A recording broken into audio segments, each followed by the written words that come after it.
Garçom, cancela o goró. Desce aí um copo com 2 dedos de teologia.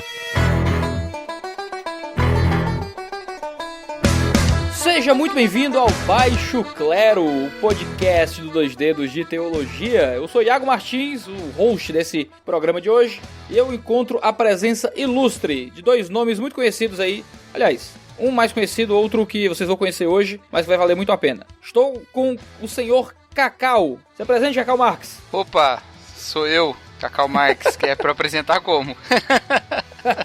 Pastor, professor e podcaster. Fale do seu podcast, que tem tudo a ver com o tema de hoje. Tem um podcast chamado Ovelhas Elétricas, que tá lá no site do bibotalk.com. Vocês falam de que lá? A gente responde as provocações levantadas pela ficção. Então responde com uma perspectiva cristã as provocações da ficção. Eu posso provocá-lo já? De início? Com certeza, pode. É tipo um mundo cópia em podcast. É exatamente. Só que assim, com menos vídeo, mais divagação. Porque o tempo é maior, né? O mundo cópia ali é 20 minutos. Curtinho demais. Não, 20 deu. Nossa, é 8, às vezes. 12. É verdade. 20 é mais a parte do 2 dedos, né? Verdade. Eu quero dizer que Ovelhas Elétricas é um nome genial, certo? Todo mundo fala isso, cara. Eu fico muito orgulhoso. Cara, é muito genial, cara. A ideia foi minha mesmo e eu tô me gabando disso agora, nesse momento. O público que não entendeu a referência do famoso livro do Philip K. Dick, que é o Android Sonho com Ovelhas Elétricas, que deu base para o filme Blade Runner, né? É toda essa inspiração. E nós somos Ovelhas Elétricas. Foi, cara, é isso aí. Mind-blowing. Total mind-blowing. E temos aqui a presença que nos honra muito de Fernando Pasquini Santos, o homem que fagulhou no meu coração a existência do Mundo Cópia. Nem tava sabendo disso aí. Não, mas agora você sabe. Fernandinho foi no seu blog Tecnologia e Redenção. Você nem sei se ainda existe. Existe ainda? Não existe mais, não. Mas lá que começou-se as conversas sobre hiperrealidade, sobre cyberespaço. E foi lá que nasceu em mim o interesse sobre essas relações e acabou se tornando... isso acabou se manifestando no Mundo Cópia. Então, se você gosta do Mundo Cópia, vá agradecer ao Fernandinho. É graças a ele que o Mundo Cópia existe. E você já viu no título desse podcast que a gente vai falar sobre hiperrealidade, fantasia, sobre como a internet está nos mudando e como as representações da realidade afetam nossa vida hoje. Parece um assunto estranho? Parece. O assunto é meio esquisito? Certamente. Mas com certeza vai ser um assunto instrutivo para a sua vida logo depois dos nossos avisos. Você pode estar achando estranho e se perguntando, nossa, mas já passou um mês para aparecer outro podcast? E a resposta é não, porque agora o Baixo Clero, o podcast do 2 Dedos de Teologia, é quinzenal. A cada 15 dias a gente tem um podcast novo aqui, tanto no YouTube quanto no Spotify ou no seu agregador de podcasts favorito. E o motivo é porque vocês têm se engajado nos produtos que a gente tem desenvolvido aqui no 2 Dedos de Teologia. Por mais que a gente forneça muito conteúdo gratuito, 3 vídeos por semana, agora 2 podcasts por mês, nós temos desenvolvido outros conteúdos que geram renda para o canal, como o nosso curso de teologia, o Teologia Descomplicada, que é um treinamento 100% digital de iniciação à teologia, onde você pode me ter como professor e ser adicionado a esse mundo do estudo teológico. Nós temos o Review, o clube de assinatura literário do 2 Dedos de Teologia, onde, dependendo do plano, você pode pagar até 50 e poucos reais e receber todo mês na sua casa, com frete grátis, lançamentos teológicos. Ou mesmo ser nosso patrão, um dos financiadores do canal, que faz parte do nosso grupo no Telegram. Através de 5, 10, 15 reais por mês são doados para esse ministério. Recursos que têm voltado em cada vez mais conteúdo gratuito para você aqui no 2 Dedos de Teologia. Então nos apoie como você puder, como patrão, como aluno ou como associado da Box, e nos permita levar o evangelho ao maior número de pessoas possível aqui no YouTube. Isto posto, vamos pro programa, que tá muito legal.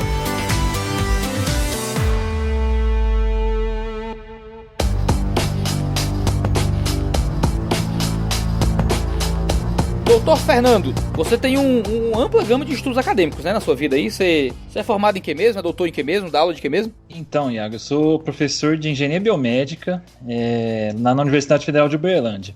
Mas sou formado em engenharia de computação, né? Fiz o doutorado na engenharia elétrica, E aí fomos trabalhando esses temas. Aí chegamos nessa questão da era da simulação, né? Nós estamos vivendo mais tempo vamos dizer, em simulações da realidade, né? Muito se fala hoje dessa ideia do real e virtual, né? Então a gente fica preso naquele mundo virtual da internet, que acho que a gente vai falar um pouco disso hoje. E nessas gamas aí de estudo, a gente chegou nessa questão do termo virtual, né? Que hoje é mais aplicado às tecnologias computacionais, mas tem uma longa história e definições em dicionários que apontam como aquilo que é a essência, mas não atualmente. É algo que não depende da tecnologia para existir, mas a virtualidade é uma coisa que muitas vezes existe desde quando o mundo é mundo. Hoje a virtualidade é um pouco diferente. A gente tem a virtualidade em televisões gigantes, em cinemas, em realidades virtuais. Como é que você tem visto a virtualidade como algo que tem nos afetado hoje em dia? Então, Iago, é exatamente o que você disse. Se a gente for pensar em virtual, né, mesmo essa palavra de simular, né, criança brinca com boneca, né, com carrinho, é uma simulação, né? A gente vive com simulações ao nosso redor. Eu acho que existe uma questão nova que a tecnologia traz pra gente hoje. A gente pode até comentar várias características que isso tem trazido, mas é muito mais... Passa muito mais a ideia de algo real, né? Muito mais glamuroso, para usar um dos termos aí, né? A ponto de atrair a nossa atenção de uma forma muito maior do que qualquer outra coisa, né? Então a gente passa muito tempo aí na frente de um videogame, mesmo uma rede social, né? Mas assim, você tem uma experiência muito mais completa, muito mais em alta resolução. E mais disponível, né? Então você consegue atingir, você tem o seu celular no seu bolso bem rapidinho, né? E aí surge esse termo hiperrealidade. Quem propôs o termo, na verdade foram dois autores que propuseram esse termo, foi o Jean Baudrillard, né? E aí daí que a gente chamou o Cacau, né? Eles têm lá o podcast sobre Jean Baudrillard e Matrix, né? E lá eu só tava perguntando pro Marcelo, né, cara? Então dá um desconto aí. Aqui eu tô só pra perguntar pra você também. Não, daqui a pouco a coisa vai ficar mais palpável e você contribui mais. Tá bom. Não, e Baudrillard também não é fácil não, né? A gente vê pelo podcast, eu mesmo tentei ler isso aí, nossa, dá muito trabalho. Ele é muito chato, pra falar a verdade. Pode chamar o teórico de chato no podcast? Como é que é? O Mac corta? Acho que pode. Pós-moderno, o cara é niilista, ele é muito irônico, sabe? Você imagina. Acho que ele ia gostar se a gente falasse que ele é chato. Mas ele propõe essa ideia de que ele usa até aquela metáfora, né, do mapa e o mapa como algo que representa a realidade, e de repente você não consegue mais diferenciar o que é mapa e o que é realidade. Aquela parábola lá do Jorge Luis Borges, né? Que eles têm que desenhar um mapa do reino, e de repente eles fazem um mapa tão completo que eles já não conseguem mais saber o que é mapa e o que é reino, né? O mapa fica do tamanho do reino, né? Sim, fica do tamanho do reino e eles não conseguem. Então ele usa esse termo para falar assim, a gente já não consegue, tem certas horas, diferenciar o que é real e o que é virtual, o que é simulado. Ou talvez nem importe mais. Por exemplo, aí você já começa a ter aquelas ideias de Matrix, né? Bem de ficção científica. Você liga alguns cabos assim no seu cérebro e vive naquilo ali. A sensação de sabor, né? De toque, de visão, tudo que você vê são simplesmente estímulos no cérebro. Não existe nada real ali fora e não importa se existe ou não, né? Então ele aplica isso em várias coisas. Na verdade, ele nem fala tanto sobre tecnologia, né? Ele fala até sobre política, por exemplo, que ele fala política hoje é uma questão de um teatro, é toda uma questão que não importa mais se a coisa é real ou se não é real, cada um encaixa aqueles fatos na sua própria narrativa e realidade mesmo não importa. São só materiais para você construir a sua própria realidade ou hiperrealidade. Então tem essa visão do Baudrillard e depois vem o Humberto Eco também, né, naquele livro Viagem na Realidade Cotidiana, que ele comenta muito sobre os parques de diversão, né? E a definição dele mesmo de hiperrealidade são simulações que se tornam mais atraentes do que a própria realidade. Então a gente se atrai mais, a gente começa a gostar mais, por exemplo, de um restaurante japonês que simula como é o Japão, e às vezes a gente vai no Japão e nem é do jeito que é, né? Mas o restaurante japonês que simula aquilo lá e que a gente gosta mais do sushi, sei lá, brasileiro com cream cheese, né? com feijão e cream cheese, do que a coisa como ela realmente é, né? Então ele fala, os parques de diversões começam a simular. E aí entra também o videogame hoje, né? Como uma questão aí que se tem discutido muito, vício em videogame, vício em internet, a própria pornografia, né? Que aparece como, não sei quem que cita, né? Que é um mais sexo que o próprio sexo, né? Aquele sexo hiperreal, né? Ele é fora do normal e disponível a qualquer momento, aquela gratificação instantânea e que acaba dominando aí o mundo de hoje, né? Por isso que esse termo hiperrealidade é tão forte, né? Que é usado pelo Budrard e pelo Humberto Eco, né? Que as nossas simulações não representam mais nenhum esforço de aparência de existência, mas já se mostram fornecendo experiências sensoriais mais profundas que da própria existência. É a simulação de realidades que nunca existiram, diz o próprio Budrard, né? No Simulacros e Simulações, que é o livro que aparece no Matrix, né, senhor Cacau? É esse mesmo, que é quando ele segue o coelho lá e ele fala isso, né? O cara fala, siga o coelho lá e ele tinha um livro e lá dentro tinha alguma coisa lá. Eu não me lembro direito dessa parte, acredita, tinha dinheiro. Tinha é verdade, alguma coisa, tinha arma, sei lá. Aqueles livros que você abre e tá cortado dentro, né? Quando eu gravei Ovelhas, eu tava com ele bem fresquinho na cabeça, mas sabe que agora eu não lembro dessa parte? Eu sei que tem um livro lá, o cara entrega o livro lá e tá lá, simulacro, simulação, mas quando ele abre é um livro falso, né? Não tinha o livro lá. O que é uma ironia também, né? Porque era um livro não real, né? Um livro sobre simulação que tá só sendo usado pra outra coisa. Era uma simulação de um livro sobre simulação, né? E é de um artigo acerca do livro Simulacro, acho que é em inglês, como é que é, hein? É Simulacra e Simulation, né? Simulacra, né? É, Simulacra and Simulation.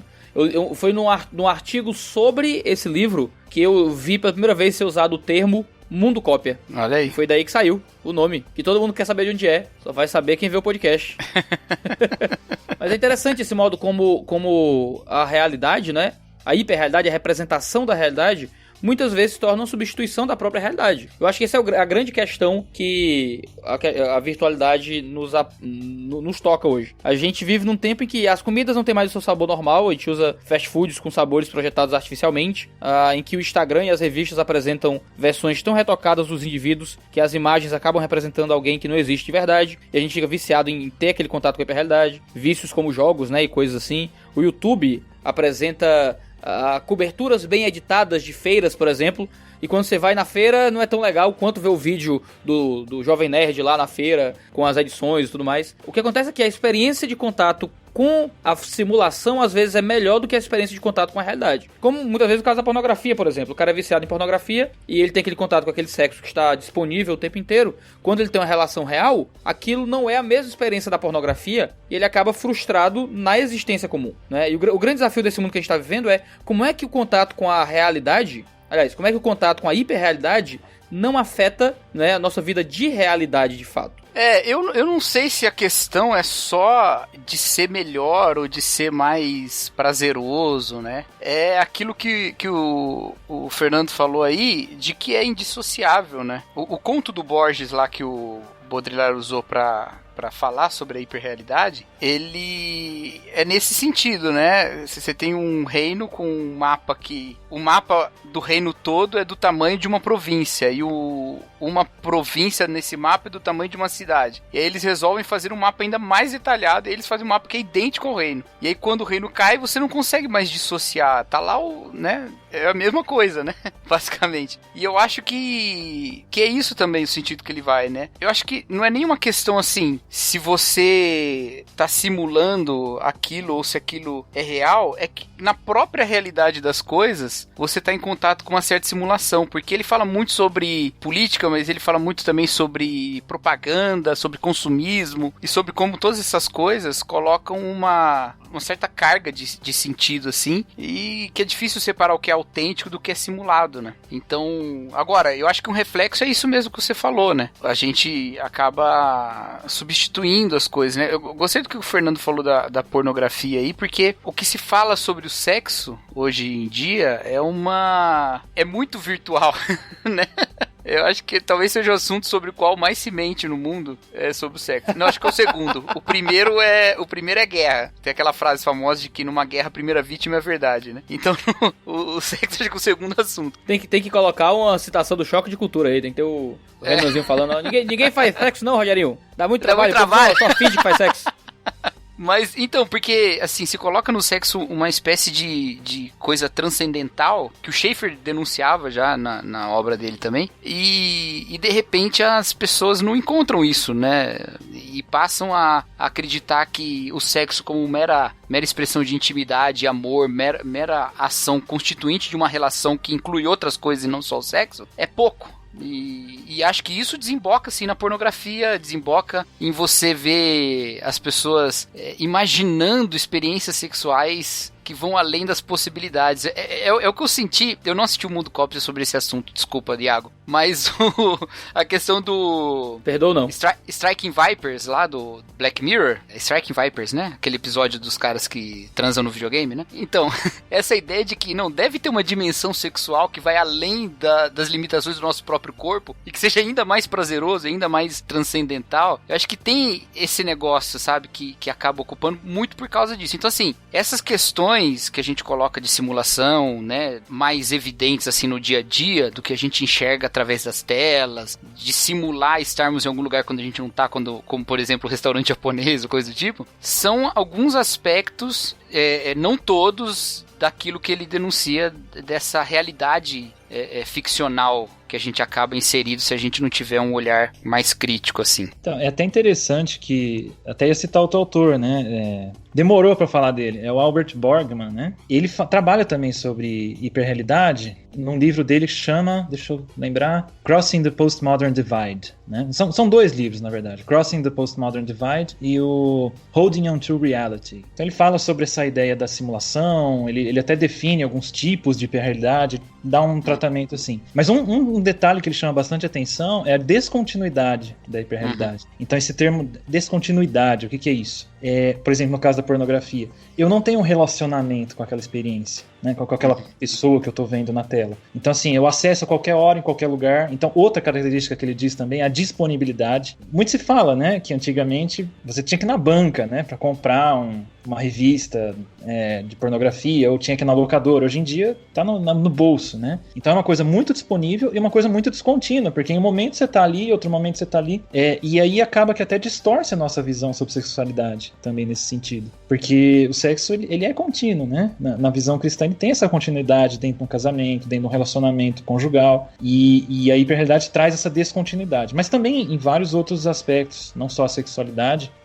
O jogo também traz um pouco essa descontinuidade, né? De repente eu tô, né, no Brasil, século XXI, 2019, aí eu vou lá pra Idade Média, né, 1500 e pouco, que não é necessariamente ruim, eu acho que a gente pode até comentar isso depois, mas ele traz essa descontinuidade. E a outra coisa, terceiro, né, então ele fala descontinuidade, disponibilidade e o desengajamento, né, então são coisas muito fáceis de fazer. Ele dá muito exemplo, por exemplo, de um aquecedor e uma lareira. Então antigamente, para você conseguir calor, você tinha que cortar lenha, colocar, acender, era um trabalho que durava muito mais tempo, muito mais esforço, você tinha que gastar suor naquilo. Hoje em dia você só aperta o botãozinho e consegue. Então a hiperrealidade ela traz esse desengajamento, que também não é ruim, mas também pode trazer alguns problemas, né? Assim, ele até coloca aqui, até para citar uma frase dele, né, que ele fala que o mundo virtual ele é falho em providenciar atividades e bênçãos que exigem das pessoas paciência e vigor, né? Então a gente perde a paciência, né? Então ele fala, o seu glamour desconectado e insubstancial provoca desorientação e distração, que são precariamente situadas entre o ressentimento mal-humorado e o esforço hiperativo.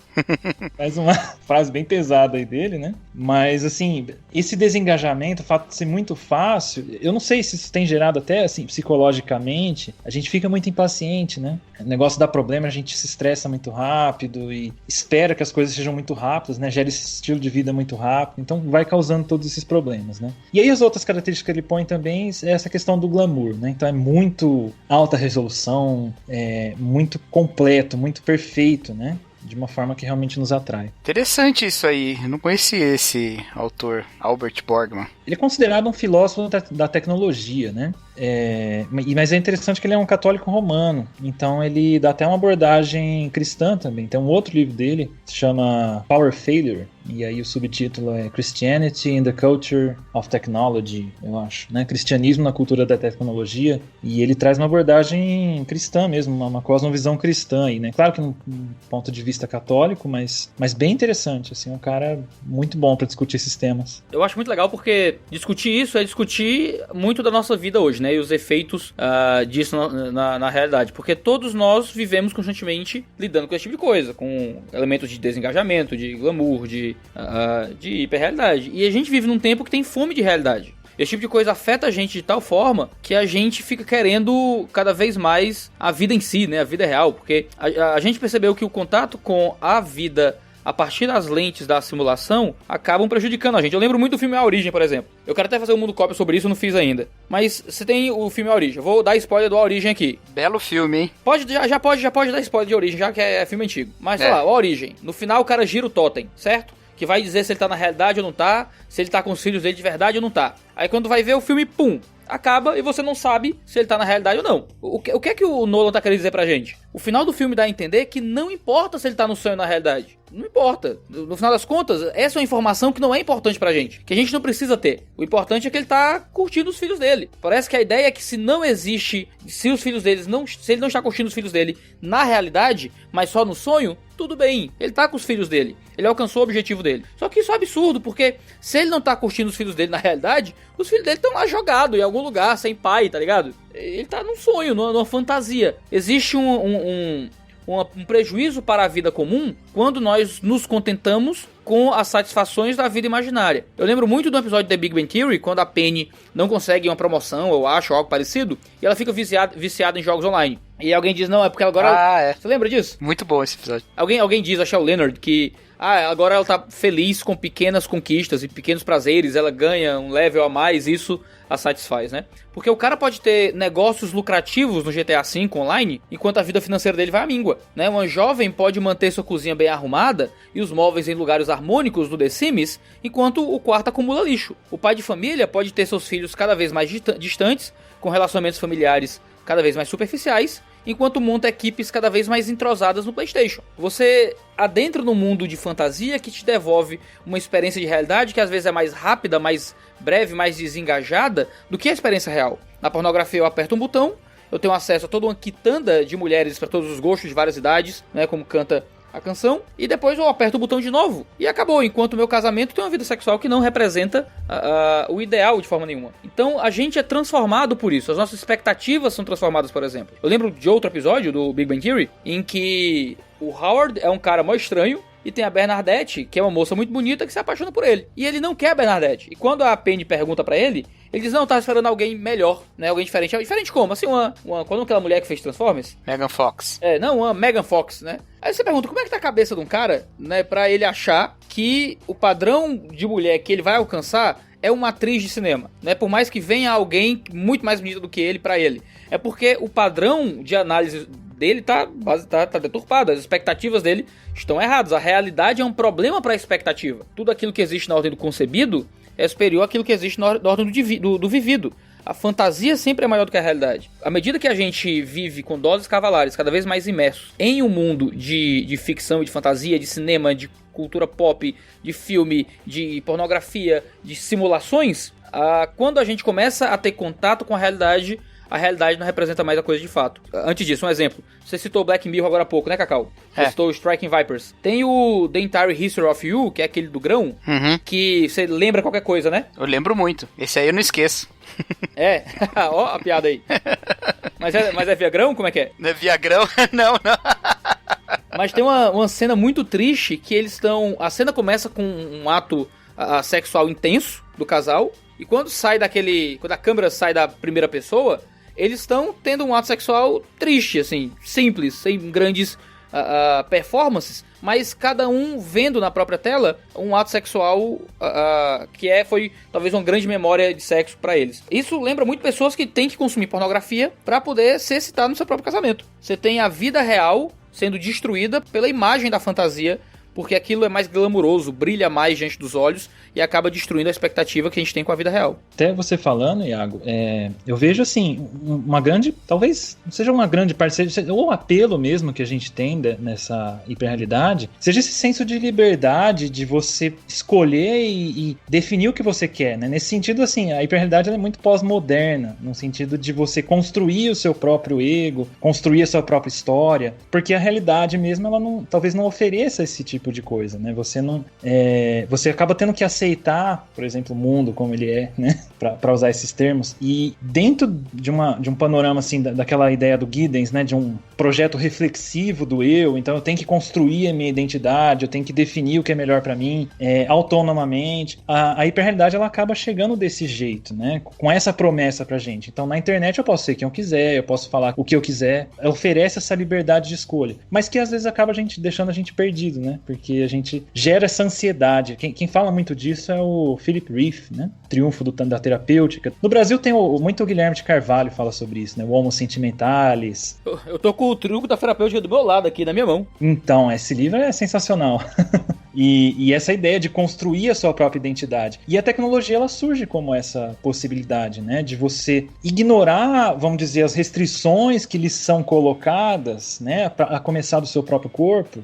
Bom, eu trabalho na engenharia biomédica, né? Então a gente vê até alguns trabalhos sobre cirurgias de mudança de sexo, né? Mas tem essas discussões também sobre transhumanismo, sobre engenharia genética. Então a gente vê o homem querendo controlar o destino dele, né? Eu vou definir as coisas, não vou mais aceitar as coisas como elas são, e através da tecnologia eu vou definir o que é melhor para mim. E a hiperrealidade cai como uma luva aí, né? Eu falo assim que a engenharia genética, o transhumanismo, ele é a busca de um homem alternativo. A hiperrealidade é a busca de uma realidade alternativa, né? Se eu não me adequo à realidade, ou eu mudo eu mesmo, ou eu mudo a realidade. E nesse sentido, a gente pode situar até num desejo caído mesmo, né? Se a gente levar aí para a teologia, é um desejo autônomo do homem não rejeitar a ordem criacional de Deus, né? Rejeitar o que Deus deseja para ele, né? E falar, não, a partir de agora eu que defino o que é melhor para mim. Agora, se o paradigma do dispositivo já é uma coisa tão séria, de nós observarmos o mundo através de telas, imagina como não vai ser quando vivermos num contexto de transhumanismo, quando nós nos tornarmos os dispositivos por meio dos quais a gente observa a realidade. Ao invés de telas, mídias, tecnologias e coisas assim mediarem o nosso acesso ao mundo real, e se nós já formos biologicamente e de forma intracorpórea moldados para ver o mundo apenas de forma mediada. Isso é um desafio particularmente aterrador. Senhor Luiz Borges, você está no Baixo Clero. Opa, obrigado. Fala pra gente da tua formação, pro público que não lhe conhece, a saber quem você é. Tá, eu tenho formação em História, toda minha carreira em graduação, mestrado e doutorado em História, focado mais em História do Brasil. Aí, há uns 6 anos atrás, comecei a estudar História e Filosofia da Tecnologia. Sou professor, então, na Universidade Tecnológica Federal do Paraná, nessa área de História da Tecnologia, Filosofia da Ciência e da Tecnologia. Excelente. Você tem pesquisado o tema do transhumanismo. Sim, isso. É uma das correntes que eu tenho estudado, né, principalmente pelo meu interesse sobre C.S. Lewis. Essa é a minha visão de análise, né, da ciência e da tecnologia pela visão do C.S. Lewis, e aí acabei entrando nessa vertente também de transhumanismo, que o Lewis acaba topando com isso, com esse assunto, com esse tema, então também é uma das partes que eu frequento aí na filosofia. Explica para o nosso público o que é esse tal de transhumanismo. É coisa de movimento LGBT? Como é que é isso?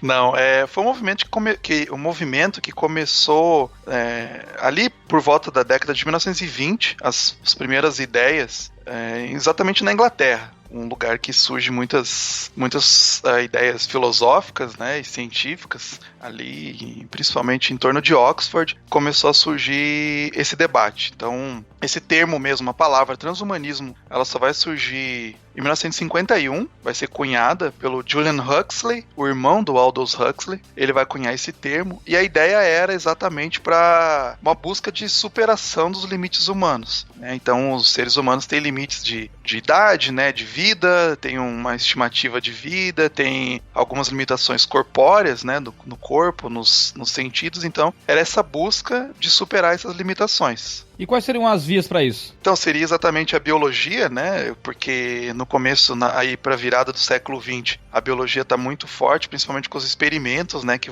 vai se tendo aí já desde o final do século XIX, né, movimento eugenistas, né, principalmente. E, inclusive, o movimento eugenista também começa, né, na Inglaterra.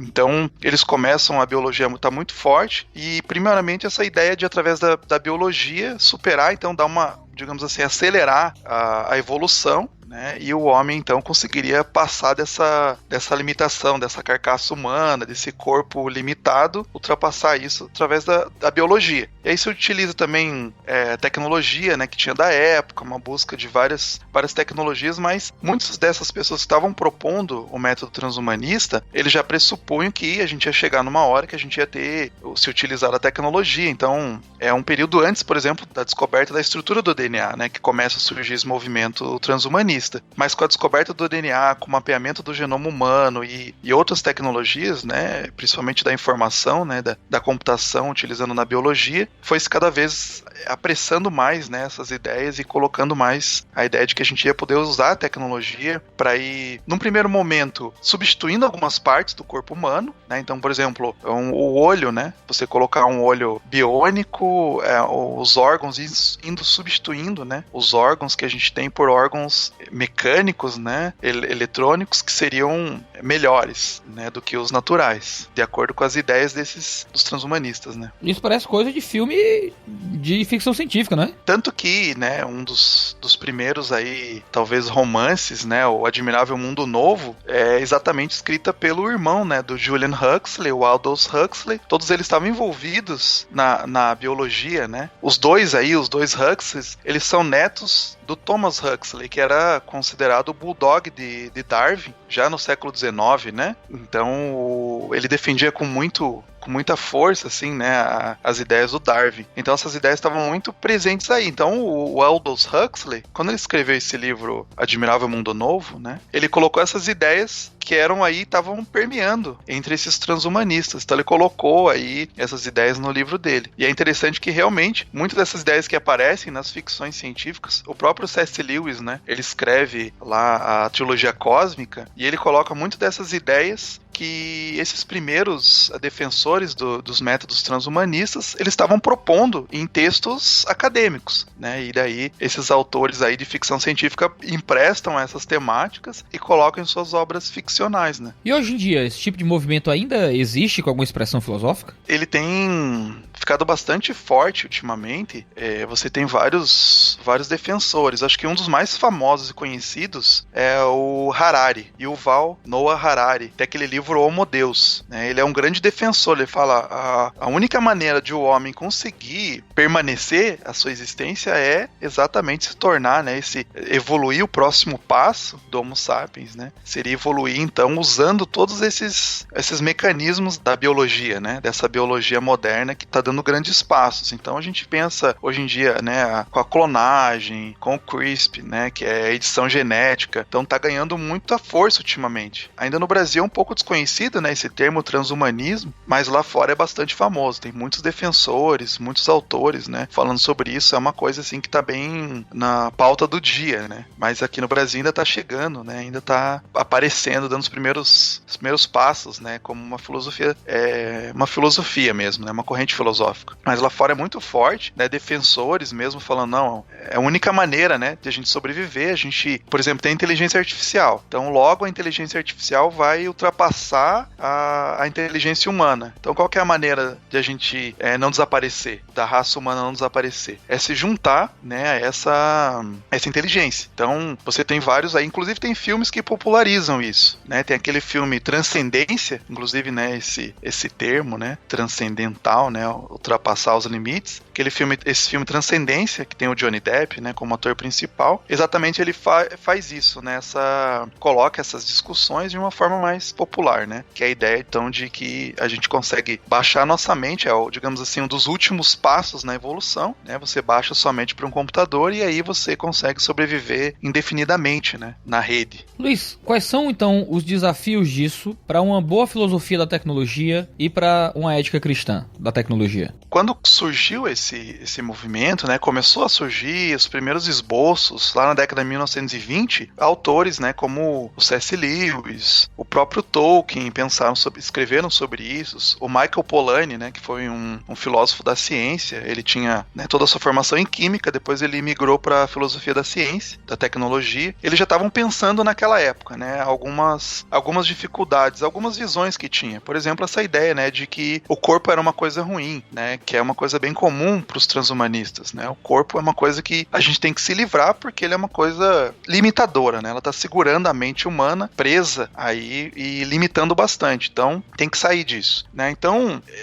esses primeiros autores e mesmo hoje, né? Hoje a gente tem uma separação, assim, entre os que são extremamente a favores, né, do transhumanismo e os que são mais cautelosos, né? Então, a gente separa. Então, não necessariamente só cristãos, né, são mais cuidadosos, né? São chamados de bioconservadores, né? Os mais cautelosos com essa movimentação aí do transhumanista. E do outro lado, mesmo os transhumanistas, né? Que querem, assim, vamos usar toda a tecnologia que a gente tem ao nosso dispor, todo o conhecimento científico, que a gente tem que ultrapassar essas limitações. Os bioconservadores, então, né? Eles vão falar que tem que tomar cuidado, que tem muito uma visão eugenista por trás. Porque então você pode...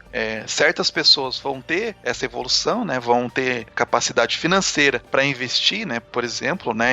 Nessas modificações, e outras pessoas que não. Ou mesmo você pode modificar certas pessoas para servirem, por exemplo, para trabalhos forçados, o que acontece lá mesmo no Admirável Mundo Novo, né? Então você tem lá as raças, né? As raças mais inteligentes, que têm modificações no cérebro, na mente, para pensar de uma maneira melhor, né? Ser mais inteligentes, enfim, eles conseguem fazer as tarefas intelectuais, né? E aí você tem outra raça lá que são os mais fortes, feito, né, modificados geneticamente para ter uma massa muscular mais forte, eles são destinados a trabalhos forçados. Então muitos cristãos vão dizer que isso retira totalmente a liberdade, né, de escolha, de opção, que você vai definir certas pessoas já, né, colocar aquelas pessoas que não, às vezes pessoas que não têm condições de escolher, não têm condições de, por exemplo, investir para ter uma modificação do jeito que elas querem, né, e aí você vai acabar criando, por exemplo, um apartheid genético, um apartheid transhumanista, onde você tem pessoas modificadas, digamos assim, elite, né, e outro lado onde você tem pessoas que não têm essa modificação, né, então você pode excluí-las. E fora uma série de questões, né, essa separação, mesmo a limitação do ser humano de não saber o que ele está fazendo, o que vai causar, né, a própria modificação que ele fizer. Então, digamos que eu faço uma edição genética, né, para os seres humanos de chegarem à noite, por exemplo, né, uma mudança. Então, eu faço uma modificação lá, agora os seres humanos conseguem enxergar à noite, né, alguns seres humanos que forem modificados. Só que você não sabe o que isso pode causar no longo prazo, né? A gente sabe já desde o começo da clonagem, por exemplo, né? Foi lá a primeira ovelha, da ovelha Dolly, né? Foi clonado, e logo depois viram que ela sofria de envelhecimento precoce. Então, a gente não sabe as consequências que isso pode trazer, né? Então, o Lewis já falava lá no Abolição do Homem, né? Com esse tom, né? De que essa modificação, essa busca do homem de controlar a natureza, na verdade, né? Vai acabar levando a uma abolição do homem. Desde o início, né? Desses movimentos transhumanistas, muitos cristãos, né? E se juntaram outras vozes também não cristãs, né? Falando, olha, vamos tomar cuidado que a gente não sabe os problemas que isso pode implicar, né? Luiz, muito obrigado pela sua participação aqui no Baixo Clero. Tenho certeza que foi muito instrutivo para o nosso público. Obrigado pelo convite. Estamos aí. Se alguém quiser lhe encontrar, onde ele acha? Bom, eu tenho um blog aí, escreva um pouco, Oração Valente, escreve oracãovalente.blogspot. Quem quiser, tô por aí também. Valeu, Luiz. Valeu. Eu acho até, enquanto o Iago tava falando, eu tava pensando nisso e depois você acabou colocando. Acho que acaba sendo um desdobramento meio que natural de um pensamento mais existencialista, né? É um eterno vir a ser, né? Então, isso que eu construo pra mim é mais importante do que a realidade em si, né? Se é que existe essa realidade em si, dentro desse ponto de vista do existencialismo ou mesmo do pós-estruturalismo aí, né? Pra nós, não. Pra nós, obviamente, existe uma realidade em si e tudo mais, mas nessa perspectiva acaba sendo um pensamento que o importante é tá ok, tá em paz, tá bem consigo mesmo, tá bem nas circunstâncias aí, e chega onde a gente chega. E que eu acho que também é um pouco ignorar a nossa ignorância sobre o que é bom, né?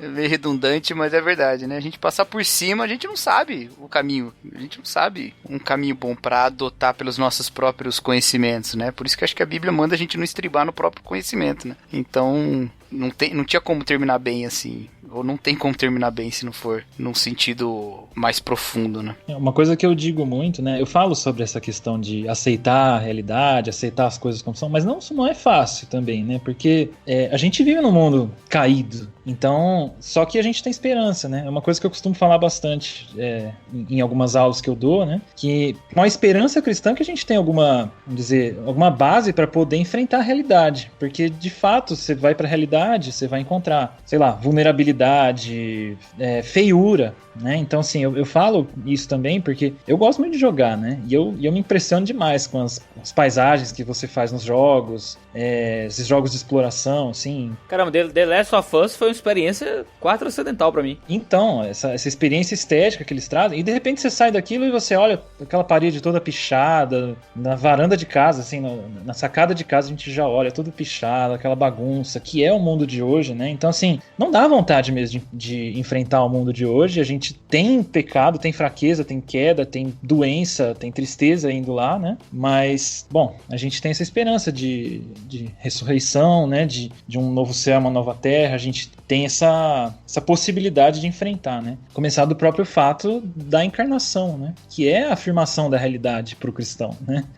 Deus não jogar fora essa realidade que ele mesmo criou, né? E afirmar ela. Quem fala muito isso é o Oliver O'Donovan, né? É um autor aí muito citado em ética cristã. Aquele livro Resurrection and Moral Order. Ele fala que a ressurreição, ela é a afirmação da realidade, a afirmação da corporalidade humana, né? Porque, por exemplo, hiperrealidade, você não tem a experiência do corpo, né? Eu tô aqui ficando gordo, sedentário, trabalhando, me divertindo atrás de uma tela. Fazer o quê, né? Aí faz fisioterapia, faz essas coisas. Mas assim, na ressurreição você tem uma reafirmação do corpo, a ressurreição do corpo. O corpo é uma coisa importante, bela, que Deus criou, e você tem isso reafirmado. Você tem uma reafirmação da criação, né? Do espaço, do tempo. Isso é muito interessante, cara, porque até tem um desdobramento para teologia, né? Alguns, nessa perspectiva, e eu entendo que ela seja bastante sedutora, assim, alguns adotam a teologia, a própria doutrina cristã, como sendo uma ficção desejável. Então, assim, não me importa tanto a realidade, a veracidade do que a Bíblia fala, não me importa tanto a realidade da doutrina, inclusive. O que importa é que isso me faz bem e me faz ser uma pessoa melhor e coisas do tipo, né? Tem aquela provocação do Tim Keller que diz que o cristianismo não é verdade porque é relevante, ele é relevante porque ele é verdade, né? E eu acho que é importante a gente ter isso em mente também, porque se tudo é uma ficção, eu poderia tomar o cristianismo como sendo apenas também uma ficção, mas uma ficção que desenvolve todos os meus potenciais, ou que resolve os meus sentidos mais profundos de contradição comigo mesmo e tal. E aí quando você fala da ressurreição, ela não é só também uma doutrina que vai falar dessa questão da corporalidade, mas ela tem que ter a corporalidade e a realidade nela mesmo, porque ela é um toque na história, né? Eu tava falando com os alunos no seminário essa semana e eu disse assim, se você pensar bem, o que foi que moveu esse movimento missionário no início da igreja, né? Por que essas pessoas foram tomadas por um ímpeto tão grande? Obviamente que tem o poder do Espírito descendo sobre elas, que o texto fala em Atos, mas antes mesmo disso, precisou falar, olha, esperem até que o Espírito desça, né? O que estava acontecendo? Aconteceu que eles tiveram contato com a ressurreição, e isso era uma nova realidade, né? Por esse poder da ressurreição que eles iam, e você vê o conteúdo principal das pregações dos apóstolos em Atos é a ressurreição de Cristo, né? E você vê como ele é tão importante ao ponto de Paulo, depois escrevendo para os Coríntios, fala que se Cristo não ressuscitou, a nossa fé é vã. Então, por causa disso, por causa dessa ressurreição, que é esse toque da ação divina na história, de maneira que já não se pode mais ignorar, isso sustenta a realidade de tudo que é dito, né? Então isso fala, olha, o evangelho é verdade, não é uma ficção que você está adotando para sua vida para responder questões subjetivas, né? E isso acho que ajuda a gente a ter um parâmetro crítico para as ficções tantas que há no mundo, né? E assim, eu não sei o que você pensa, mas eu não acho que a crítica da hiperrealidade, que essa hipótese levantada, ela seja inútil ou que ela seja tipo um erro crasso. Na verdade, eu acho que ela é um desdobramento, ela tem uma consequência óbvia de quem assume que não há transcendência, né? Não há transcendência, mas há consciência. Então o que essa consciência cria? Ela cria uma realidade, ela cria uma maneira de ler a vida e pronto. Mas quando a gente diz que há uma transcendência, e não é uma mera transcendência também irracional, mas é uma transcendência que é o próprio Deus consciente e pessoal, a gente já fala que existe existe um parâmetro exterior a nós mesmos para julgar a realidade. Então, não dá pra gente se contentar com uma ficção, né? Talvez o Baudrillard diria que nós estamos caindo no erro que ele denuncia, ou que a gente tá sendo inocente demais, mas eu acho que ele é que tá sendo cínico demais. É assim que eu enxergo a questão. Né? Sim, né, com certeza.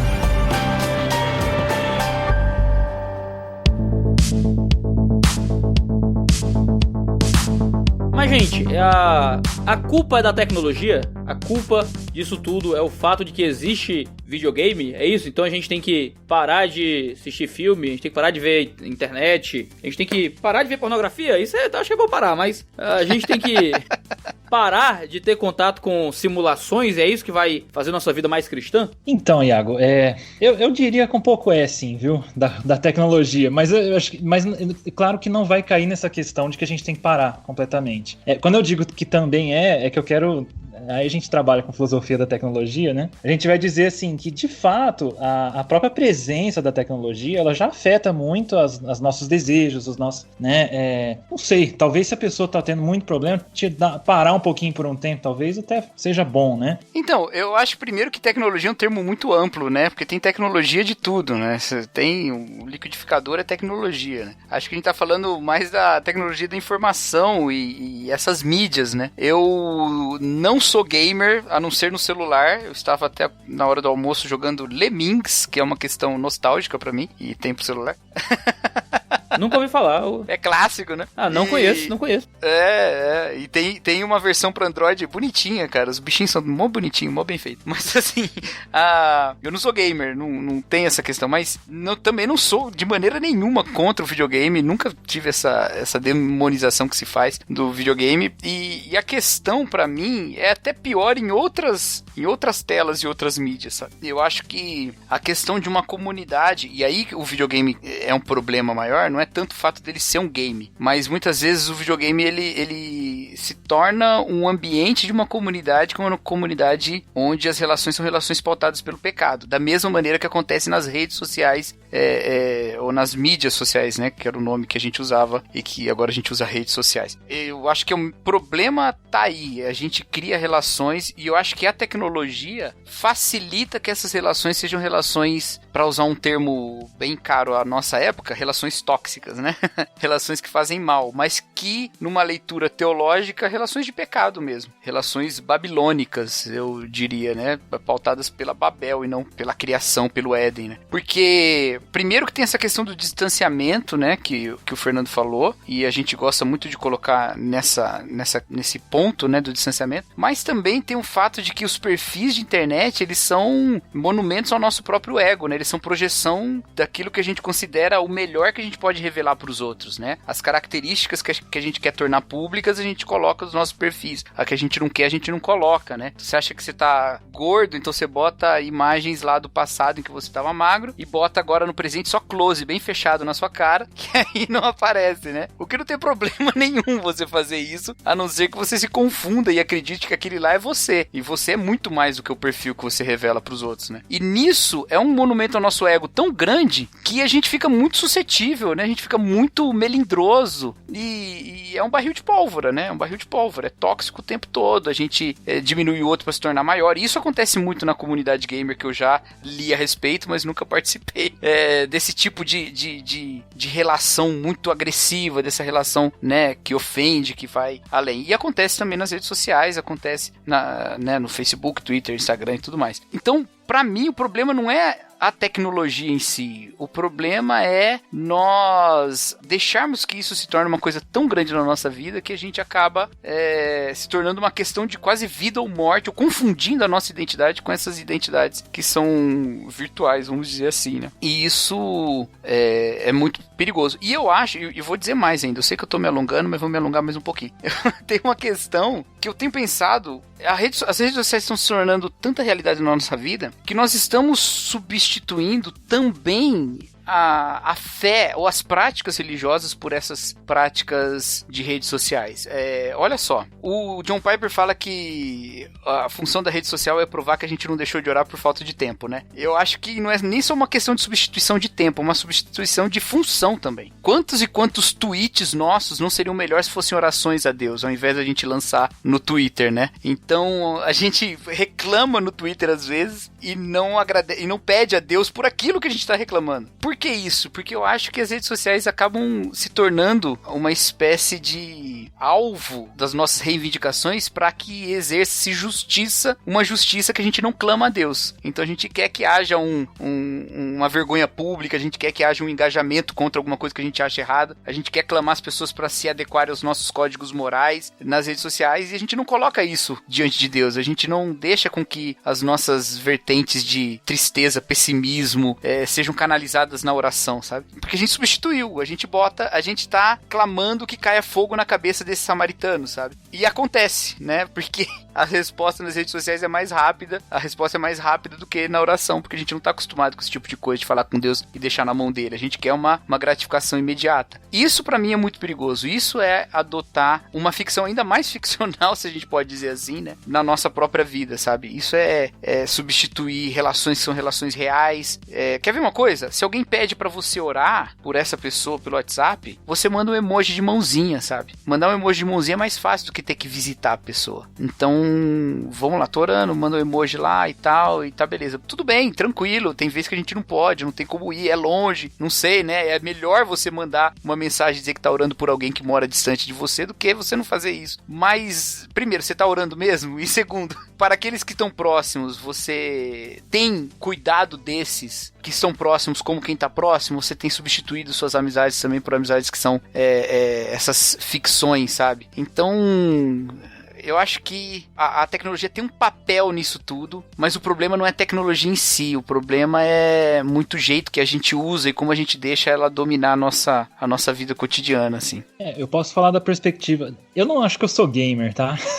eu joguei muito na minha adolescência, infância. Hoje eu parei. Na verdade, hoje eu sou board gamer, viu? E minha esposa não gosta de videogame, aí a gente acabou indo pro tabuleiro, né? Legal. Mas existe vício nisso aí também, viu? E pode até classificar um pouco como hiperrealidade. É um perigo que a gente passa também. Mas eu falo assim, numa perspectiva do jogo, é um tema bem interessante a gente trabalhar isso hoje, porque tem muito jovem aí, né? Que eu falo assim, a igreja tem que até tentar trabalhar isso até como um ministério, sabe? De aconselhamento, de pastorado.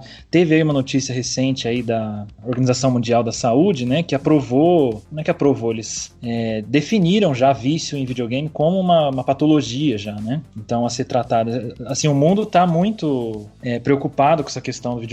E eu vejo assim, eu já até li alguma coisa sobre jogo, né? Ele tem um apelo, porque pra pegar até a definição lá do Johan Huizinga, né? Ele tem um livro bem interessante, chama Homo Ludens. O jogo, ele é um universo fechado ali, com aquelas regras próprias, e ele tem algumas ações ali, alguns padrões, alguns problemas que você pode resolver ali, e eles dão um senso de satisfação pra gente, né? O jogo, ele dá uma solução fechada pra gente, que fica mais fácil a gente escapar, por exemplo, dos problemas da vida, que são muito mais complicados, pra um jogo que é uma solução muito mais fácil, muito mais rápido. Por exemplo, se dá game over, começa de novo. Então, assim, isso tem um pouco de apelo. E eu falo, o jogo não é ruim em si. Eu gosto de jogar, né? E o próprio o Huizinga, ele fala que o jogo, ele até tem essa tese até um pouco extravagante, né? De que o jogo, ele é a base da civilização. Então, as pessoas, elas constroem cultura jogando. Essa ideia de jogo, de lazer, de ludicidade, que é uma coisa boa, que é uma coisa que eu creio que existe dentro da vida do cristão, né? Mas que precisa ser colocado na perspectiva correta. É real, né? É tudo aquilo também que se fala no ponto de vista psicológico de recompensa também, né? Assim, apesar de você ter falado do game over, né? O game over é um risco muito baixo. Apesar de que as pessoas jogando, às vezes, né? Se revoltam. Ah, que raiva, eu não acredito que eu...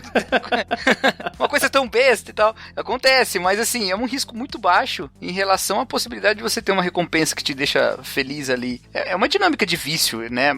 mas poderia ser substituível por qualquer coisa, né? Não só por um jogo. Agora, tudo tem que ter, a gente tem que tudo ficar de olho, né? Assim, pra não ceder isso não se tornar um problema, né? Na nossa vida, né? Existe um autor muito interessante, ele chama Ralph Koster, né? Então tem um livro que se chama Teoria da Diversão, né? Theory of Fun. E ele fala que os jogos, eles são treinamentos, vamos dizer, de certas habilidades. Então ele fala que a fascinação que a gente tem, por exemplo, um jogo de tiro, ele é meio evolucionista nesse ponto. Então ele fala que a gente se fascina com o jogo de tiro porque é o nosso instinto de caça. Mas aí ele vem com aquela ideia. Ele não é cristão, né? Então ele vem com aquela ideia. Então hoje a gente já é mais avançado como humanidade, a gente precisa evoluir como ser humano. Então a gente precisa passar para jogos que trabalhem habilidades menos primitivas, menos relacionadas à violência, menos relacionadas à caça, a esse tipo de coisa. Porque isso é arte baixa, isso é coisa baixa. Então a pessoa que se vicia, por exemplo, num jogo de tiro, ela tá trabalhando uma habilidade que não vai ser requerida dela no mundo de hoje. Então assim, eu acho até interessante um pouco isso, mas eu também não concordo com ele de falar assim, que tiro ao alvo, né, que essa alegria de você mirar alguma coisa e acertar, nossa, acertei, né? Isso é uma coisa, vamos dizer, Deus colocou em nós, é uma coisa, posso dizer, até bonita, que vale a pena, sim, a gente manter. Eu acho que existe uma beleza... Nossa, que besteira, né? Vão ficar bravos comigo que eu tô falando que existe uma beleza em jogo de tiro. Eu estou de acordo. Né? Existe essa glória, acertei, consegui. Que eu acho que não precisa ser jogada fora. Mas, de fato, às vezes a gente passa mais tempo aprendendo a acertar as coisas no alvo, trabalhando habilidades que não vão servir pra gente. Eu acho que é muito uma questão da gente saber equilibrar trabalho e lazer. Entra nessa discussão clássica já, até no meio cristão, né? Você ter um horário mesmo pro seu trabalho, horário pro lazer e saber colocar isso numa perspectiva clara. Não que isso seja fácil. É complicado, assim, mas isso que você falou da beleza no jogo, acho que tem algo de arte também nisso, né? Tem outros aspectos também, né? Você vê, só pra gente falar do Tolkien, né? O Tolkien tem uma teoria da fantasia. Então, ele fala que a fantasia ela traz recuperação. Então, você entra num mundo virtual, simulado, imaginado, e você vê coisas que você não vê normalmente, mas para quê? Para quando você voltar para o mundo real, você ter uma visão mais, vamos dizer, enriquecida das coisas. Eu falo, eu não tenho medo de falar isso. Eu gosto às vezes de olhar a nuvem, porque elas me lembram das paisagens dos jogos de RPG que eu jogava no PlayStation. E não é gamer, hein, Iago? Aí, ó. Não sei se eu concordo, hein? Essa tentativa aí. Mas assim, toda essa fantasia, vamos dizer, essa hiperrealidade, né? Ela me trouxe uma certa sensibilidade estética e artística que eu consigo trazer para o mundo real e olhar isso com mais clareza. O Tolkien, ele fala, precisamos encontrar o centauro e o dragão e depois contemplar os carneiros e cães e olhar um certo encanto diante disso, né? Eu acho que isso é muito, muito interessante pra gente pensar, que às vezes até seria bom pra gente um pouco de virtualidade.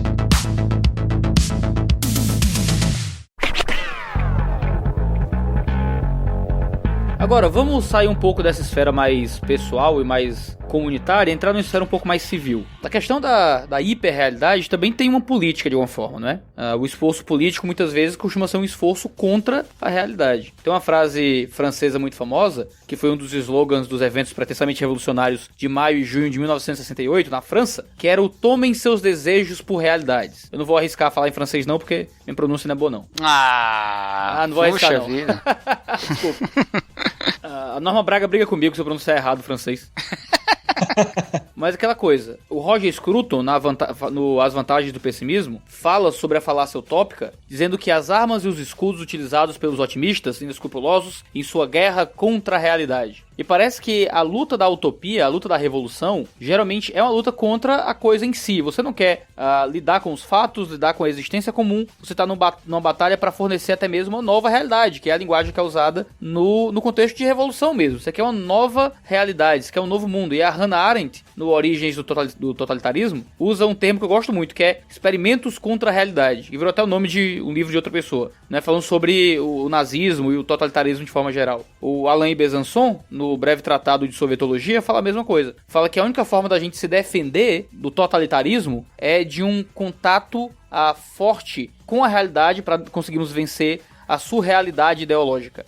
No Brasil a gente vê muito isso, né? No Brasil a gente tem essa batalha das fake news, da pós-verdade, do esforço por estabelecer a própria narrativa acerca do mundo. Não importam os fatos, importam como o partido A ou B apresenta a interpretação dos fatos. Como é que você tinha interpretado isso na política do mundo hoje? Esse tempo de pós-verdade e fake news. O Baudrillard tem um texto famoso dele, que é aquele A Guerra do Golfo Não Está Acontecendo, né? Em que ele escreveu enquanto a Guerra do Golfo estava acontecendo e que ele estava falando como aquilo tudo era uma ficção que não diz respeito aos fatos reais, né? E a mesma coisa ele fala sobre a guerra depois do atentado das Torres Gêmeas, e que ele diz que o fato real foi o atentado, né? E a guerra é um não acontecimento para cobrir o fato. Eu acho que uma grande parte da nossa política, ela é com base nisso, ela é com base em movimentos que na verdade são como aqueles do mágico, né? Para distrair o olhar e para se realizar outras coisas. Acho que não diria que toda atitude política seja nesse sentido, mas eu acho que dentro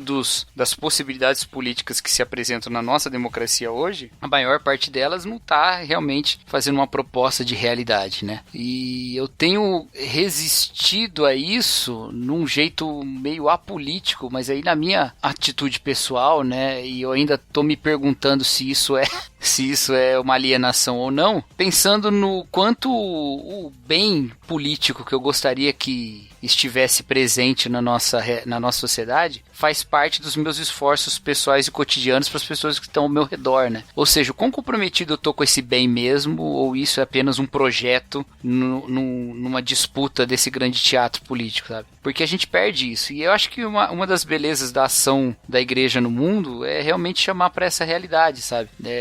Engajar pessoas em manifestar o amor de Deus, assim, nas relações do dia a dia. Enquanto muitos poderiam dizer que nós somos gente que nega a realidade porque está adotando um discurso sobrenatural e tal, nós mostramos que por causa desse nosso fundamento transcendental da nossa fé em Deus, isso nos torna mais engajados ainda em agir com justiça no mundo, né? Porque a gente não espera que isso venha de nenhum outro lugar. A gente confia em Deus e sabe que nós somos o corpo de Cristo na Terra, então a gente atua direto, né? Então, assim, eu não tenho uma posição muito definida a respeito dos métodos, assim, né? Eu tenho limites, lógico, né? Mas eu não diria que toda revolução é uma ação contra a realidade e nem diria que também um caminhar dentro de uma legalidade estabelecida seja assim, sempre seja progressivo, assim, né? Sempre seja melhorando. Eu não sei, eu realmente não tenho tanto conhecimento de ciência política para falar nesse tanto. Mas uma coisa eu sei, nós estamos muito deslumbrados por questões que só nos desviam dos fatos reais, sabe? Só nos desvia das relações reais que a gente constrói no mundo. E é muito fácil a gente se enganar por essas coisas, muito fácil a gente se enfeitiçar por essa narrativa. Eu tenho percebido uma coisa, não sei se você tem visto isso, Iago, na sua prática pastoral aí, mas eu tenho percebido muito isso, uma frequência bem grande aqui no contexto no qual eu vivo, que homens deprimidos, né, com depressão mesmo, adquirem um gosto muito grande pelo noticiário. E isso não me parece ser que o noticiário é a causa da depressão, pelo menos nas conversas, e isso tem sido uma frequente mesmo, assim, sabe? Não me parece ser que o noticiário, a tristeza do mundo é a causa da depressão, mas justamente o contrário, que por estar imerso numa situação na qual ele não vê muito escapatória, não tem nenhum fato novo na sua vida, ele se distrai com coisas que ele até considera relevantes, porque é o noticiário, falando de política, mas na verdade é como se ele estivesse assistindo uma novela, ele tá fugindo de uma realidade presente dele, sabe? Então, não é raro a gente criar essas ficções, assim, a partir de coisas que podem ser consideradas super concretas, e elas não são. Elas são distantes da gente, elas são coisas que às vezes a gente não pode mover, que a gente não pode mexer, enquanto isso a gente tá ignorando os fatos reais que nos cercam, sabe? Isso aqui não é uma apologia à política, de maneira nenhuma. Eu acho que as pessoas devem estar antenadas e tudo mais, mas elas não devem esquecer quais são os compromissos fundamentais delas, né? Se o seu compromisso fundamental é com o bem-estar, né, das pessoas que te rodeiam, o bem-estar em termos de justiça na vida de todo mundo, que isso for possível, e da paz, né, e da prosperidade que seja, né, de todo mundo onde isso possa alcançar, você deve estar envolvido com isso na sua vida real também. Se não, isso é só um personagem de uma ficção que você está criando. Você ergue a sua voz aí para falar de injustiças do mundo todo, mas não está vinculado com isso naqueles que te rodeiam, né? Aquele que sabe como arrumar o Brasil, mas não sabe arrumar a cama, né? Esse tipo de coisa, né? Não sei se eu abordei o que você disse, acho que eu usei a sua fala como um pretexto pra falar o que eu queria. Fiz uma ficção da sua fala. Mas eu vou um pouco por esse lado, sim, também. Eu não tenho alegria, não tenho vontade nenhuma em compartilhar notícia de política, sabe? Facebook, assim, essas coisas, porque eu vejo que é aquela coisa, né? Quem concorda vai concordar incondicionalmente, quem discorda vai dizer que existe uma conspiração por trás, que vai ter outra conspiração. Cada um, assim, adapta a sua própria narrativa, né? E às vezes eu falo assim, às vezes a gente fica 24 horas por dia pra provar se o fulano de tal na política falou isso ou não falou aquilo, e às vezes eu falo, né? Podia estar estudando política, né? Lendo um livro ou fazendo alguma outra coisa, ou arrumando a cama, né? Mas eu não sei, porque talvez a gente coloque muito a nossa segurança nesses fatos, né? E tem uma coisa que o Guilherme de Carvalho estava falando comigo faz um tempo, eu vou falar isso aqui, se ele ouvir ele vai ficar bravo comigo, porque eu não vou saber falar do jeito que ele falou.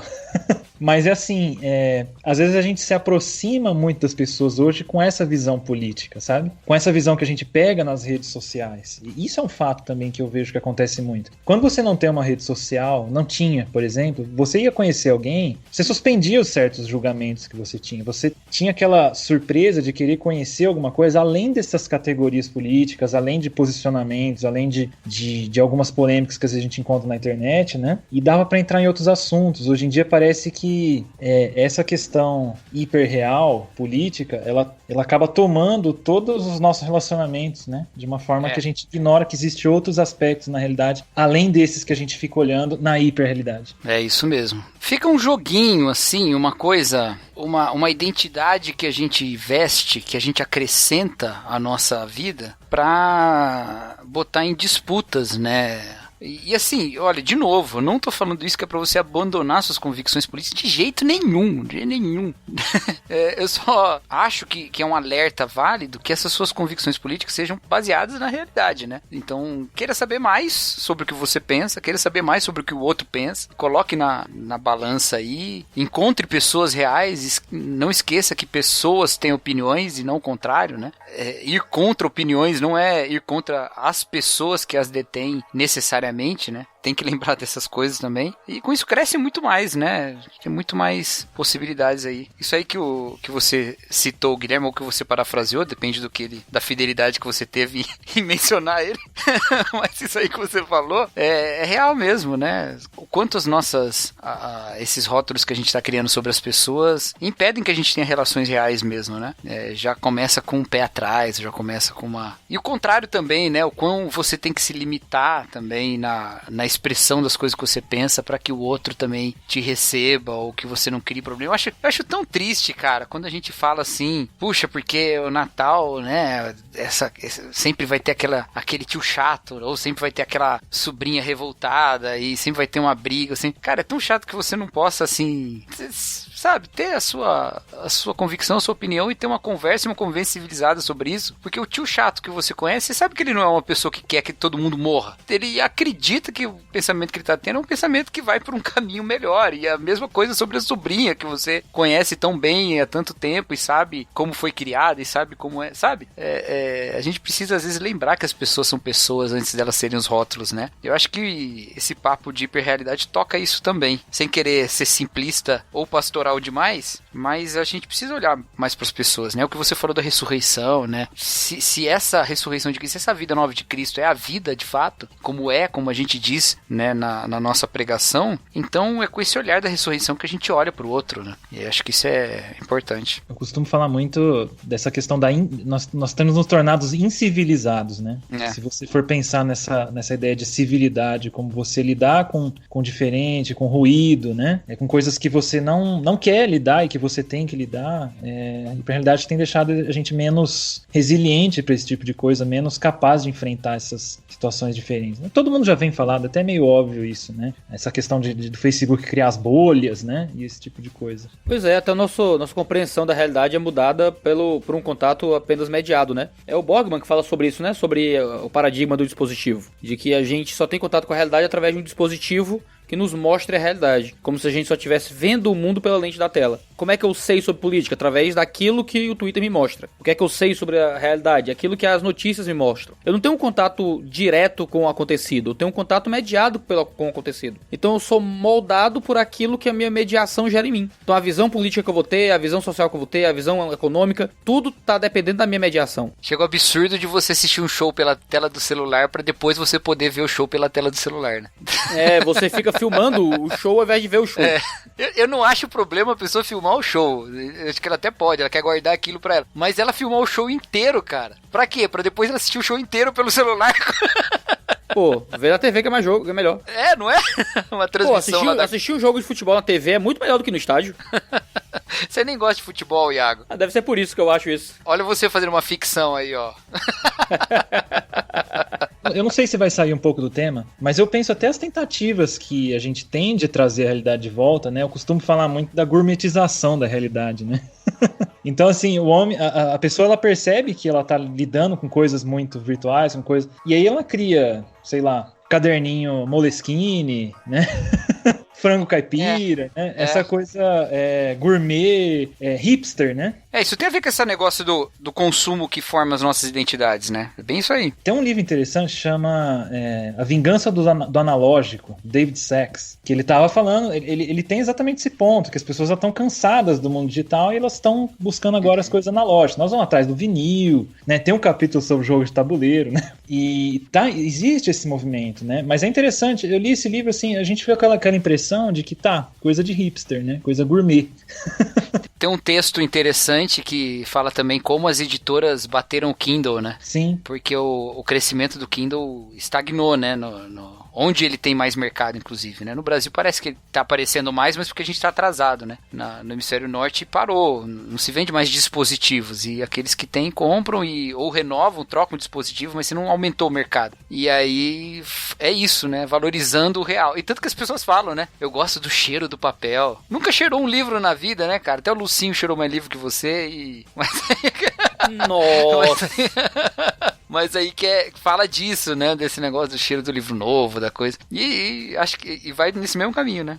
Eu percebo, assim, que uma coisa que ele fala muito no livro, assim, as pessoas estão dispostas a pagar mais caro pra ter experiência real, sabe? E, pô, interessante, mas assim, então a gente vai chegar num mundo igual daquele da máquina do tempo, né? Do Wells. Você vai ter os mais pobres vão ficar com a hiperrealidade, com o virtual, e os mais ricos, então, vão ficar com a realidade, né? Então a gente começa a pensar nisso. Vira uma realidade gourmet. Então, até na questão da comida mesmo. Você tem uma comida natural, um suco de verdade, né? Não o suco Tang, né?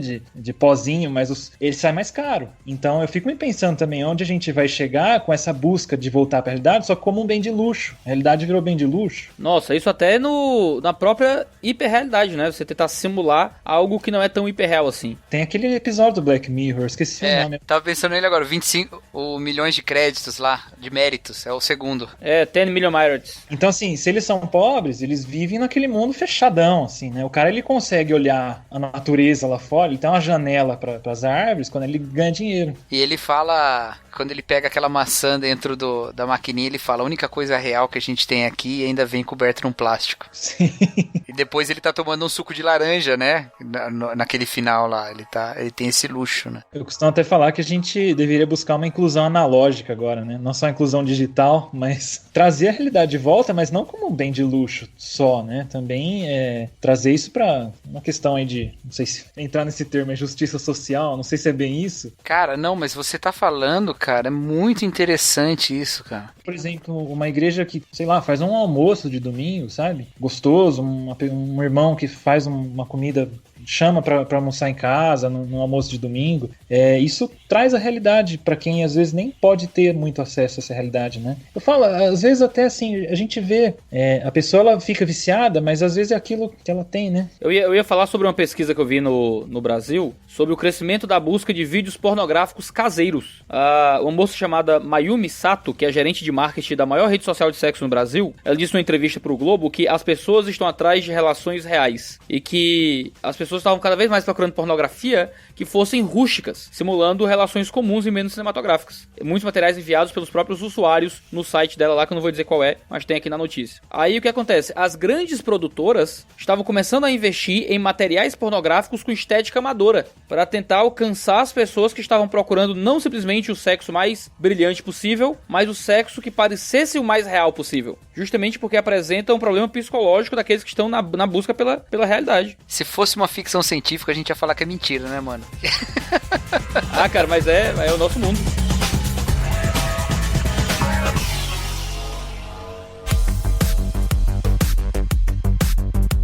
Vamos lá, gente. A gente falou já sobre várias coisas. A gente falou sobre a virtualidade, de onde é que isso veio. A gente falou sobre as origens e fontes morais da hiperrealidade, sobre questão de desengajamento, questão de brilho, de realismo, de disponibilidade. A gente falou sobre aplicações políticas e um pouco mais práticas disso, e a tentativa de um retorno à vida comum. Uma reeducação dos hábitos, ter uma experiência um pouco mais redimida com a realidade. Isso é uma coisa importantíssima, de vida de igreja, né? Deus criou a realidade, Deus criou a igreja como um ambiente onde a vida é de verdade. A realidade não é inimiga, mas a realidade é o fato. A gente tem liturgias sociais ali na igreja que fazem bem pra gente. Mas vamos falar de retornar à hiperrealidade, voltar à virtualidade.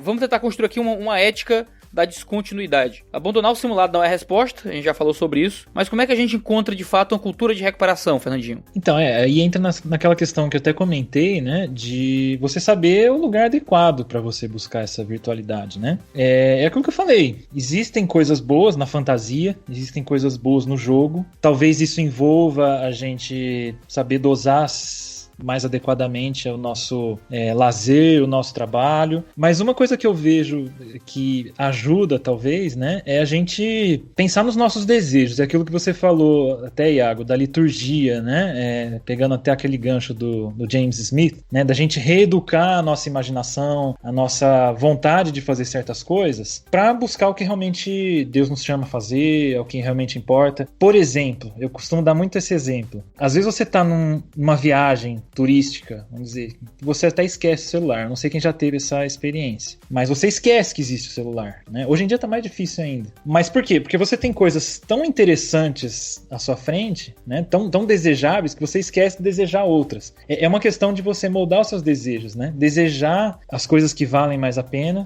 e aí a partir daí tem um ordo amores, né? Como diz o C.S. Lewis, né? Não C.S. Lewis, na verdade é Agostinho, mas C.S. Lewis fala sobre essa ordenação dos amores, né? Você desejar o que vale a pena, mais o que vale mais a pena e menos o que vale menos a pena. E essa reeducação, o James Smith fala que são as práticas cristãs que fazem isso conosco, né? Então, disciplinas espirituais, né? Um tempo de oração, jejum, contemplação, várias dessas práticas que são colocadas, elas reeducam os nossos desejos para desejar o que realmente vale a pena. Nessa questão sobre mudança de hábitos, coisas assim, tem uma coisa que eu acho muito legal, que é de tentar usar a virtualidade para lançar luz à realidade, né? A gente fala sobre isso na questão da recuperação, né? Tolkien fala sobre olhar melhor para os desafios da vida a partir dos dragões da fantasia. O D.K. Chesterton fala que os contos de fadas não dizem para as crianças que dragões existem. Tô citando de cabeça, então não sei se é assim mesmo, mas é algo mais ou menos assim. Que os contos de fadas não dizem para as crianças que dragões existem. Elas sabem que dragões existem, mas ensinam que dragões podem ser derrotados. E essa é uma das maravilhas da virtualidade, a gente começar a melhorar o nosso imaginário, o nosso repertório moral a partir da fantasia, para que a vida em si seja uma vida melhor.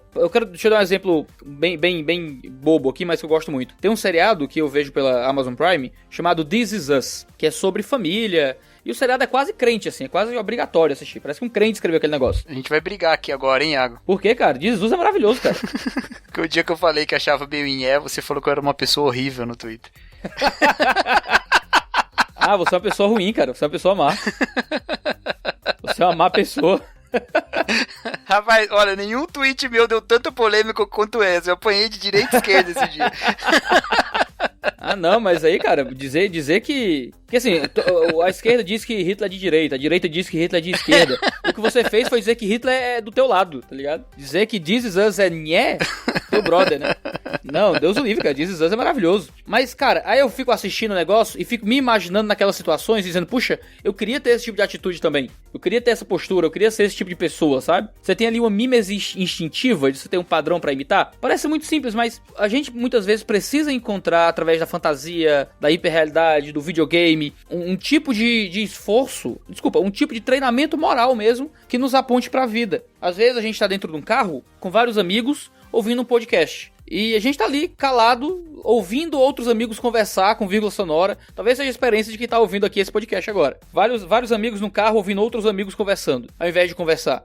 Essa seria uma experiência ruim, assim. Mas se esse podcast às vezes é pausado, e as pessoas comentam a respeito, então o podcast acaba e aquilo vira assunto por mais tempo do que o próprio podcast entre aquele grupo de amigos, você tem então um retorno à realidade a partir da virtualidade, que é um engrandecimento da experiência do real a partir do virtual, sabe? Eu tenho tempos muito divertidos jogando videogames com meus amigos, por exemplo. E às vezes usando a própria conversa via PSN ali, no ao vivo e tal, usando um fone de ouvido. E você pode, ao invés de sacrificar a sua vida através da virtualidade, você tá dando mais brilho pra vida através da virtualidade. Isso eu acho que é honrar a Deus através da fantasia. Iago, você sabe quem é a pessoa que melhor usa a rede social que eu conheço? Quem? Uma amiga minha chamada Dona Severina. É uma irmã da minha igreja. A irmã Severina, eu vou contar essa história porque é muito interessante, cara. A irmã Severina um dia chegou na igreja, o filho dela tinha dado o celular pra ela. Ela tinha um celular, o filho deu outro e era com acesso à internet. Ela fez uma conta no Facebook, ela adicionou outras pessoas da igreja e tal. Ela tem uns 70 e poucos anos. E aí ela chegou na igreja e no culto de oração, no momento que a gente faz a gratidão e que a gente compartilha porque que a gente tá, né, agradecendo a Deus e nós agradecemos juntos, ela falou assim, eu quero agradecer porque eu tô sabendo mexer no Facebook. E eu tô muito feliz. Aí a gente orou e agradeceu a Deus por isso.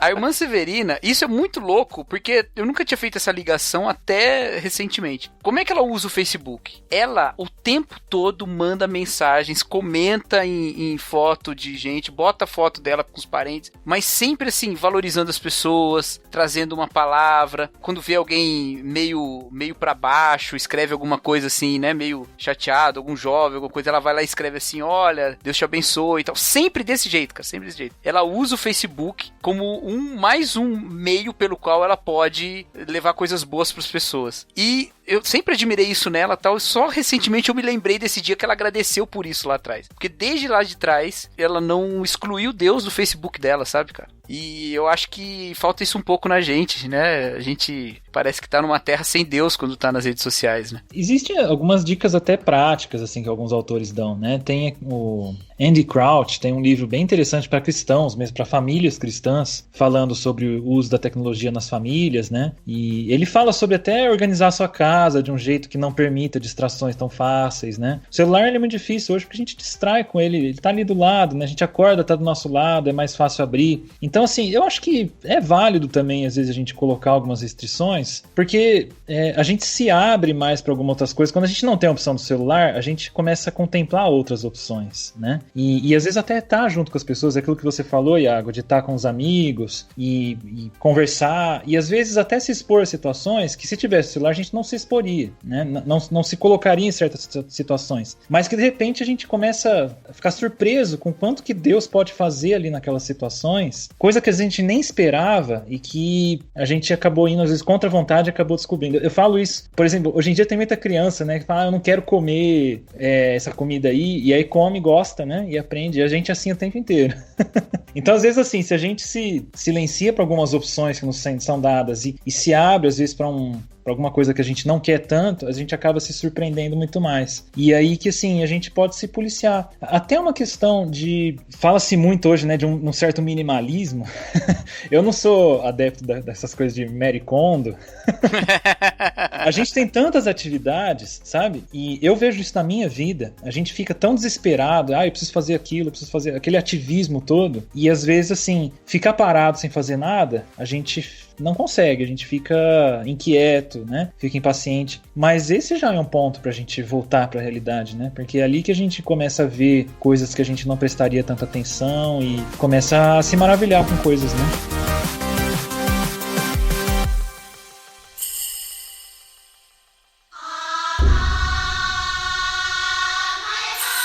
Gente, foi um tempo muito legal de papo com vocês aqui no Baixo Clero. Bom, e é isso aí. Esse tema ele é muito complexo, né, Iago? A gente já vem conversando sobre isso faz um tempo e não existem soluções fáceis. Eu acho que a gente ainda arranha algumas dessas questões. Como eu falei, a gente poderia, como cristão, sabe, até trabalhar melhor isso com os jovens de hoje em dia, né? Fazer um ministério para jovens, trabalhar essa questão do vício, internet, o vício em videogame que tem atingido tanto. Então, ainda tem muito chão pra gente andar, tanto em questões teóricas como em práticas, mas a gente tá aí, estamos à disposição para discutir e conversar sobre essas coisas.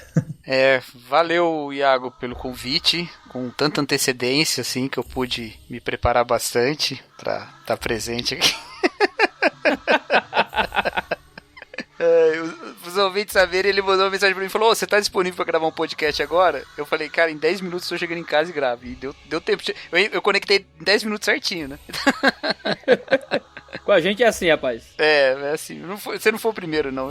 O Bibo faz isso direto. Mas agradeço mesmo, assim, por chamar e... Pô, um prazerzaço te conhecer, Fernando. Legal mesmo. Espero que tenha sido útil aí pro pessoal. Desculpa as divagações aí. Eu tenho dificuldade de seguir roteiros e... E o Iago, quando eu recomendei pra ele pra ouvir Ovelhas Elétricas, ele mandou uma mensagem e falou: mano, vocês viajam muito, cara. Pô, eu falei em privado, cara, não conta isso pras pessoas. Todo mundo que suspeita que eu sou babaca vai agora ter certeza que eu sou babaca. Não, mas foi mó amoroso, foi mó carinhoso. Mas é muito legal mesmo, é bom a gente estar aqui e bater esse papo, e não é só virtualidade, não, é vida mesmo aqui que a gente tá compartilhando. E não siga esse conselho do Iago, não deixe que esse podcast vire a sua roda de amigos que é forever alone, né? Nós não conseguimos interagir com você em tempo real. Leva isso pra além e converse sobre essas coisas e vai ser muito bom. Até uma coisa que a gente fala, né, Iago? Às vezes a gente foca muito nessas mídias cristãs, né? Também é uma forma de hiperrealidade. A gente focar em grandes pregadores na internet, em podcasts e tal, e às vezes a gente não tem paciência com o irmãozinho aí do lado, né? Então é uma chance também, é um convite que a gente faz pra você interagir com as pessoas aí que estão do seu lado, né? É isso aí. Então é isso. Obrigado você que nos acompanhou até aqui e até o próximo episódio do Baixo Clero, o podcast do 2 Dedos de Teologia. Valeu!